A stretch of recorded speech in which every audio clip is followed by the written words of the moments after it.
कार्तिक मास में जयपुर के आर्यनगर मुरलीपुरा में गत 14 वर्षों की भांति इस वर्ष भी पंडित श्री विष्णु कुमार शास्त्री जी के द्वारा राधा मोहन के 56 भोग का आयोजन कराकर ठाकुर जी की 7 भव्य झांकियों के साथ दर्शन भी कराए गए। पंडित जी के साथ सभी भक्तों ने ब्रह्म मुहूर्त में स्नान कर भगवान की परिक्रमा की और तुलसी जी का पूजन किया।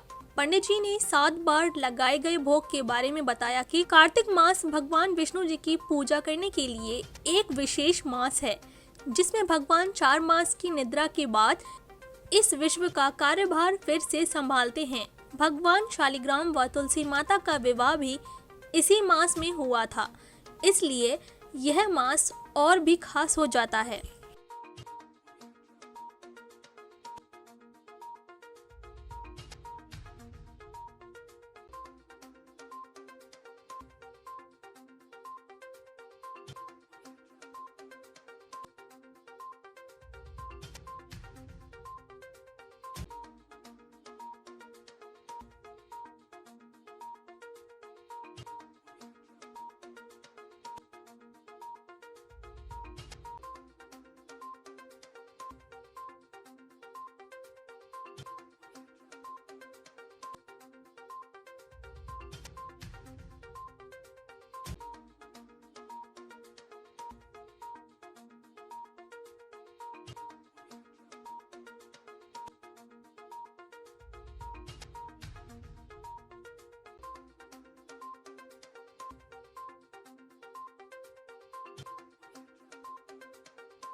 जैसा कि हमने बताया, हम हैं अभी मनोकामेश्वर मंदिर में। यहाँ पर सुबह से लगातार झांकियाँ देख रही हैं, जिसमें भक्तों ने बढ़ चढ़कर भाग लिया और भक्त खुशी से नाचे झूमे। तो हम बात करते हैं एक बार पंडित जी से कि ये झांकियों को उन्होंने दर्शन कराया, इनका क्या महत्व है। और यहाँ पर सुबह से भगवान को 7 बार भोग लगाया गया है और भिन्न भिन्न प्रकार से भोग लगाया गया है। तो उस भोग के महत्व के बारे में पूछते हैं कि क्यों लगाया जाता है और भोग का क्या महत्व है। जय श्री राधे। बहुत बढ़िया पूछा आपने। भगवान राधा गोविंद की 7 झांकियों का आयोजन किया जा रहा है आज, जिसमें सर्वप्रथम मक्खन की भोग का झांकी सजाई गई थी।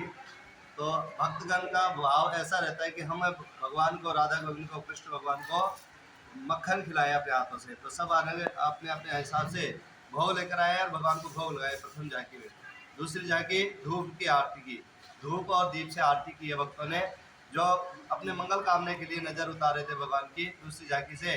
और तीसरी झांकी श्रृंगार झांकी की आरती भी की गई और झांकी सजाई गई। तो भगवान के सभी भक्तों ने माला वगैरह लाकर, पुष्प वगैरह लाकर, विभिन्न जगह से लाकर भगवान का श्रृंगार किया है। श्रृंगार का महत्व यह है कि भगवान को सजाए हैं, भगवान को कि सजकर भगवान तैयार हो गए हैं। और उसके बाद 56 भोग की झांकी, चौथी झांकी सजाएगी। भगवान की 56 भोग की झांकियों में भक्तों ने विविध प्रकार के व्यंजन लाकर भोग लगाए, प्रसादी करवाए भगवान को। और प्रसादी करवाने के बाद में शाम को संध्या काल में ग्वाल बाल की झांकी सजाएगी। उसमें भगवान का, भक्तों का भाव ये था कि भगवान अपनी गायों को चरा कर लेकर आए हैं और उनका ताज़ा दूध निकाल कर मैया दीदियाँ वगैरह उनको भोग लगा रही है दूध का। भगवान दूध पीकर सब संतुष्टि करें, हमारा कल्याण करें, है ऐसे भाव करके ग्वाल बाल की झांकी सजाएगी। 5वीं झांकी अभी संध्या काल की आरती हुई है और संध्या काल की आरती होने के बाद हमें रात को शयन आरती कराई जाएगी। सब भक्तों की भाव ये है कि वो भगवान को सब खिला पिला कर अपने भाव से जिस प्रकार से भी उनसे बनती माया पूजा करके भगवान को शयन करा रहे हैं। तो भगवान इनके मनोरथ को पूर्ण करते हैं और सबका कल्याण होता है। इस प्रकार से ये 7 झांकियाँ सजाई जाती है। जय श्री राम। बहुत बहुत धन्यवाद गुरु जी आपका कि आपने हमारे साथ वार्तालाप की। जैसा कि हमने आपको बताया कि हमने मंदिर की विभिन्न झांकियों के दर्शन किए और यहाँ पर हमने भक्तों को देखा, भक्तों ने बढ़ चढ़कर हिस्सा लिया। और जैसे भक्तों ने, पंडित जी ने बताया हमें कि माता बहनाओं का बहुत बड़ा भाव रहा है। हम यही अपनी धरोहर आने वाली पीढ़ी को विरासत में देना चाहते हैं कि सभी सनातन धर्म का पालन करें और इसी तरह से भगवान के सानिध्य में रहें, जिससे कि उनका जो जीवन शैली है वो बहुत अच्छे से चले, सुचारू रूप से, जैसा कि सभी की कामना रहती है कि विश्व का कल्याण हो। जय श्री राधे।